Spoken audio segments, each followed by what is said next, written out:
दोस्तों, आज के दौर में जब कभी भी फ़िलिस्तीन का जिक्र आता है तो लोग अपने अपने हिसाब से दुनिया के अलग अलग मुस्लिम देशों पर उंगलियां उठाना शुरू कर देते हैं। कोई कहता है कि ईरान तो इजराइल से मुकाबला करना चाहता है, मगर बाकी मुस्लिम देश उसका साथ ही नहीं देते हैं। जबकि कुछ कहते हैं कि ये ड्रामा है, ईरान तो खुद मिला हुआ है। वहीं कुछ लोग सऊदी अरबिया, यूएई और इस तरह के ऐसे सारे ही अरब देशों को निशाने पर लेते हैं कि जो पिछले कुछ वक्त से अपनी इकोनॉमिक ग्रोथ के लिए इजराइल की मुखालिफत करना तो दूर बल्कि उससे रिश्ते बना चुके हैं या फिर रिश्ते बनाने के लिए बेताब बैठे हुए हैं। वहीं कुछ लोग मिडिल ईस्ट के सबसे ताकतवर मुस्लिम देश टर्की के डबल स्टैंडर्ड पर भी उंगलियां उठाते हैं और कहते हैं कि इसके दांत दिखाने के कुछ और हैं और चबाने के कुछ और हैं।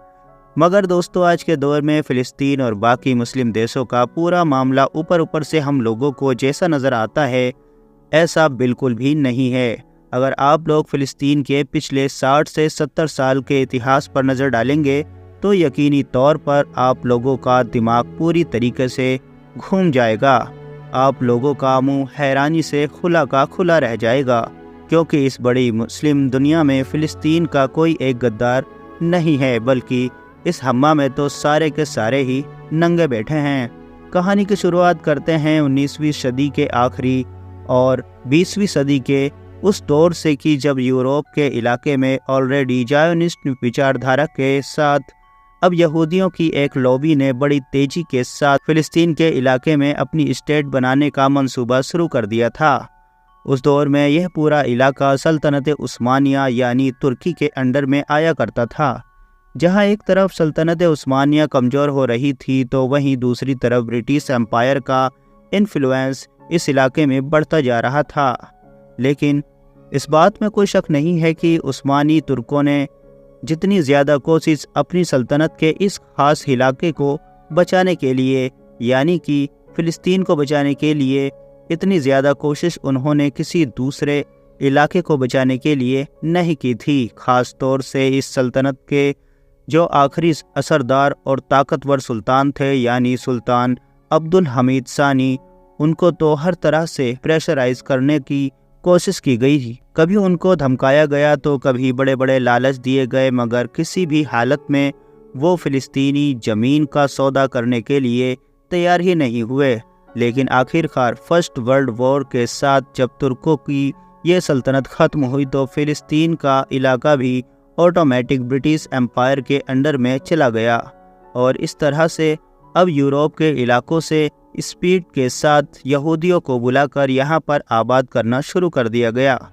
अब यहाँ पर ध्यान देने वाली बात यह है कि जिस दौर में उस्मानी तुर्क इस खास और मुकद्दस ज़मीन को बचाने के लिए अपना सब कुछ कुर्बान करने के लिए तैयार थे, उसी दौर में मुस्लिम दुनिया की जो दो सबसे बड़ी ताकतें हैं यानी कि अरब और ईरानी, ये दोनों ही वेस्टर्न कैंप में थे। ईरान तो इसलिए क्योंकि वो इनडायरेक्टली वेस्टर्न पावर्स के इशारे पर ही चलता था, जबकि अरब के शरीफ मक्का को तो ऑलरेडी ब्रिटिश एम्पायर की तरफ से लालच दे ही दिया गया था कि अगर तुम ऑटोमन एम्पायर से गद्दारी करते हो, इनको तोड़ने में, इनको ख़त्म करने में हमारी मदद करते हो, तो तुमको एक बड़ी अरब रियासत दी जाएगी, जिसमें सिर्फ आज के दौर का सऊदी अरबिया नहीं बल्कि इराक, सीरिया, फ़िलिस्तीन का यह पूरा इलाका, जॉर्डन, यमन यानी कि पूरा का पूरा अरब ही होगा। तो अब जाहिर है अगर ऐसी सल्तनत को हासिल करना था तो उनका ध्यान फ़िलिस्तीन पर क्या ही जाता। वो तो लॉरेंस ऑफ अरेबिया जैसे जासूसों के साथ मिलकर उस्मानी तुर्कों के ही टुकड़े करने में लगे हुए थे। चलिए दोस्तों, अब डायरेक्ट आते हैं 1948 पर, जब सेकेंड वर्ल्ड वॉर भी ख़त्म हो चुकी थी और ब्रिटेन और अमेरिका की मदद से फाइनली इजराइल को बनाने का ऐलान कर दिया गया। अरबों के बिल्कुल सीने पर एक यहूदी स्टेट का ऐलान होना था कि मानो उनके दो होश ही उड़ गए, क्योंकि उन्होंने तो कभी सोचा भी नहीं था कि वेस्टर्न ताकतें उनके साथ ऐसा भी कर सकती हैं। फ़िलहाल फ़ौरन अरब देशों की तरफ से उस इजराइल के खिलाफ जंग छेड़ दी गई, जिसके साथ पूरा वेस्टर्न खड़ा हुआ था। सिर्फ एक ही बार नहीं बल्कि फिर अगले 20 से 30 साल के अंदर इन अलग अलग अरब देशों ने इजराइल के साथ कई जंगें लड़ी। मगर यहाँ पर एक बार फिर से नोटिस करने वाली बात یہی ہے کہ جب ان سارے عرب دیشوں نے اپنی اس مقدس زمین فلسطین کو بچانے کا بیڑا اٹھایا تو بالکل پہلے کی طرح ہی مسلم دنیا کی 3 بڑی طاقتوں میں سے 2 باقی بچی ہوئی 2 بڑی طاقتیں خود عرب دیشوں کے خلاف ہی تھی، یعنی کہ اسرائیل کی طرف اور آسان بھاشا میں کہوں تو ویسٹرن ورلڈ کی طرف کھڑی ہوئی تھی۔ ان 2 طاقتوں میں سے ایک تو ایران ہی تھا، جو ظاہر ہے ابھی تک ویسٹرن ورلڈ کے انڈر ہی میں تھا۔ اس کی حکومت بھی امریکہ کے اشارے پر ہی چلا کرتی تھی، جبکہ دوسرا وہ ترکی تھا کہ جس نے کسی دور میں اس زمین کو بچانے کے لیے عربوں سے بھی کہیں زیادہ کوشش کی تھی، مگر کیونکہ فرسٹ ورلڈ وار سے سیکنڈ ورلڈ وار کے بیچ میں یہ جو پورے 20 سے 25 سال کا عرصہ تھا، اس میں سب کچھ بدل چکا تھا۔ ترکی نئے نیتا اتا ترک کی وجہ سے اتنا زیادہ سیکولر بن چکا تھا کہ اسلام سے جڑی ہوئی زیادہ تر چیزیں تو وہاں پر بین کر دی گئی تھی۔ ایون 1948 میں جب اسرائیل کو بنانے کا اعلان کیا گیا تو ترکی ہی دنیا کا پہلا مسلم دیش تھا کہ جس نے اس کو ایک دیش کے طور پر ریکوگنائز کیا تھا۔ دوستو، اب ہم آتے ہیں 1979 یعنی کہ 1979 پر کہ جب ایران میں ایک بڑا بدلاؤ ہوا اور کرانتی کے ذریعے سے اس حکومت کو ہی کھاڑ کر پھینک دیا گیا کہ جو لمبے وقت سے امریکہ کے انڈر میں چلا کرتی تھی، یعنی کہ اس کو امریکہ سے ہی کنٹرول کیا جاتا تھا۔ سیکولر ایران کو ایک مسلم دیش میں بدل دیا گیا، شریعہ لاء قائم کیا گیا اور آیت اللہ روح اللہ خمینی بنے اس دیش کے پہلے سپریم لیڈر۔ مگر ساتھ ہی انہوں نے اس پیلسٹینین کوز کو یعنی کہ فلسطین کی اس آزادی کی مہم کو بھی اپنے ہاتھوں میں لیا کہ جس کو آلریڈی عرب دیش چھوڑ چکے تھے۔ تو ترکوں اور عربوں کے بعد اب یہ معاملہ ایران کے پاس آیا اور تب سے لے کر آج تک لگاتار کہ جب 40 سال سے بھی زیادہ کا عرصہ گزر چکا ہے، ایران ہی اس پوری مہم کو لیڈ کر رہا ہے۔ مگر قسمت کا ستم دیکھیے کہ پچھلی 2 بار کی طرح ہی اس بار بھی فلسطین کے اس میٹر پر مسلم دنیا کی 3 بڑی اور اہم طاقتوں میں سے 2 طاقتیں ایران کے بالکل اپوزٹ نظر آتی ہیں، اور اس بار وہ ٹرکی اور ایران کی بجائے ٹرکی اور عرب دنیا ہے۔ سیدھا سا مطلب یہی ہے کہ پورے اتہاس میں کوئی ایسا موقع آیا ہی نہیں کہ جب فلسطین کو پوری مسلم دنیا کا ایک ساتھ سپورٹ ملا ہو۔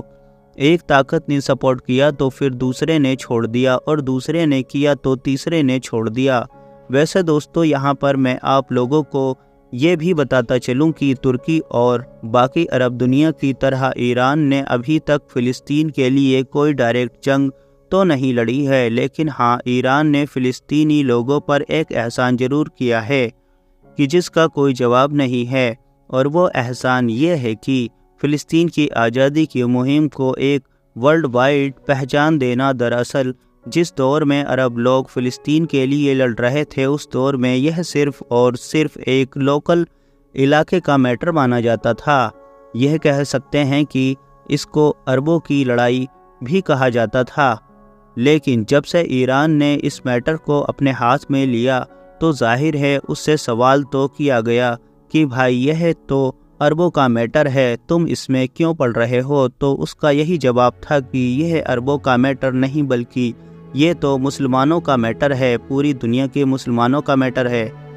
کیونکہ وہاں پر مسجد اقصی موجود ہے جو اسلام میں تیسری سب سے پوتر یعنی کہ مقدس جگہ مانی جاتی ہے۔ اور تب سے ہی دھیرے دھیرے ایسا ماحول بنا کہ چاہے پوری دنیا میں کہیں پر بھی کوئی بھی میٹر ہو رہا ہو، اتنا فرق نہیں پڑتا ہے، لیکن اگر فلسطین میں کچھ بھی ہوتا ہے تو دنیا کے ہر علاقے میں رہنے والا مسلمان فوراً کھڑا ہو جاتا ہے۔ اپنے اسی مشن کو ہی آگے بڑھانے کے لیے اس دور میں پہلے سپریم لیڈر آیت اللہ روح اللہ خمینی نے رمضان کے آخری جمعے کی، جس کو ہم الوداع کے نام سے جانتے ہیں، اس دن قدس ڈے منانے کا بھی اعلان کر دیا تھا۔ تب سے اب جب بھی رمضان کا آخری جمعہ آتا ہے تو پوری دنیا کے مسلمان اس کو قدس ڈے کے طور پر مناتے ہیں۔ دوستو، آپ کو کیا لگتا ہے، کیا اگر واقعی کبھی ایسا ہوتا کہ مسلم دنیا کی یہ تینوں ہی بڑی ریجنل پاور فلسطین کو لے کر ایک پلیٹ فارم پر کھڑی ہو جاتی، تب بھی کیا ایسا ہی ماحول ہوتے जैसा आज है या फिर फ़िलिस्तीन की तस्वीर कुछ और नज़र आती, कमेंट बॉक्स में अपनी कीमती राय देकर ज़रूर बताएं। बाकी ये वीडियो अगर इन्फॉर्मेटिव लगी हो तो लाइक करने के साथ साथ दोस्तों के साथ शेयर भी ज़रूर करें, और ऐसी और वीडियो पाने के लिए हमारे इस चैनल को सब्सक्राइब करें और बेल आइकन को भी ज़रूर दबाएं। Thanks for watching, bye bye.